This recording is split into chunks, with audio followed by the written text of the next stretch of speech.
Hey guys! Welcome to a video that I've been meaning to record for about a year at this point. You can tell because if you look at these cats, I don't draw their profiles with oval eyes anymore, and I tend to bring the shoulders all the way up the back most of the time. But these are the new Prophecy cats, featuring Brambleclaw, Squirrelpaw, Tawny Croppa, Stormfur, and of course, Feathertail. I'm still pretty proud of this Feathertail doodle. I've since tried to redraw her design with less than adequate results, but I just really like the posing I gave her in this for some reason. Juxtaposed against their comic forms, I gave her the gray stripe fluffiness and Stormfur a more Silverstream sleekness, but looking back on it, I'd probably just make both of them fluffy as heck if I were to redesign them. Stormfur was next since I originally just meant to draw the two of them. I thought about making him look just like Graystripe, but smooth, but then ended up scratching that and giving him some tufts of fur as well as some tabby stripes from his mom. In the end, I was hoping to go for a sort of balanced look in between both parents for both of the siblings, and I think I succeeded in a way that they both look like their own individual characters instead of how I would generically draw Graystripe and Silverstream. And who would I draw after Feathertail or Stormfur other than Crowfeather or Croppa at the time? I know that with cats, an apprentice-aged kitten would be roughly the same size of a warrior, so it doesn't really make much sense that Croppa is so much shorter than even the petite Feathertail, but I did it for the aesthetics. At this point, I like the idea that he was basically the same height as Brambleclaw, but just a lot scrawnier and ganglier than him. Enough to give Brambleclaw some straight man insecurities of not being the tallest Tom on the journey. This was also the beginning of me giving WindClan cats absurdly large ears compared to even my other cat designs.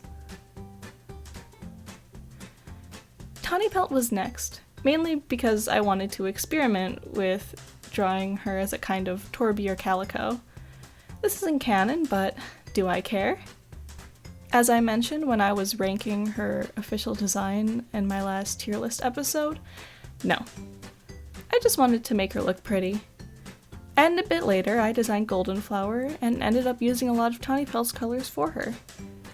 I experimented with this design a lot, and honestly, I think next time I would go for a simpler design. In fact, I did end up going for a simpler design when I updated this reference for my first burn map, mainly due to animation and how hard it is to animate. In the future, I may actually go with a more classic tortoiseshell approach just to simplify things even more.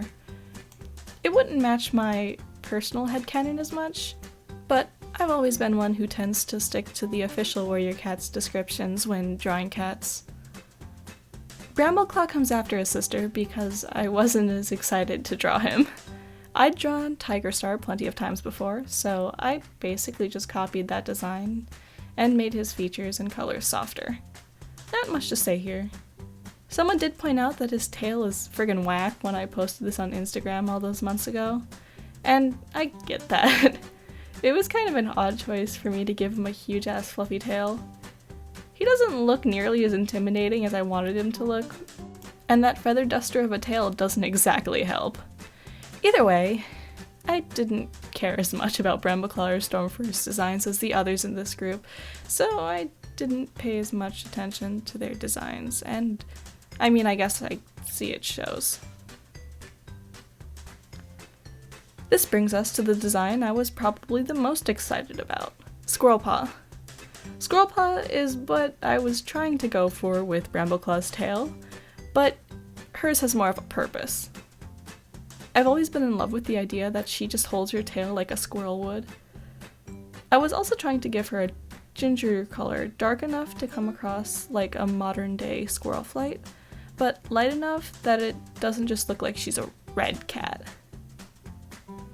I was also debating giving her freckles since I love designs of squirrel flight with freckles, but I ended up scrapping the idea since I'd been at least attempting to go with realistic designs for most of the other cats, and I didn't want Squirrelpaw to look more detailed or like she didn't belong with the rest of the traveling cats. So I ended up with this design, which I'm pretty happy with. So that's all of them. Thanks for watching! I hope you enjoyed this breakdown and ramble, and if you want to see more of my art, I have links to my social media in the description, along with other ways you can support me and my channel. I'll see you next time for a video that may or may not be related to kitties. Bye!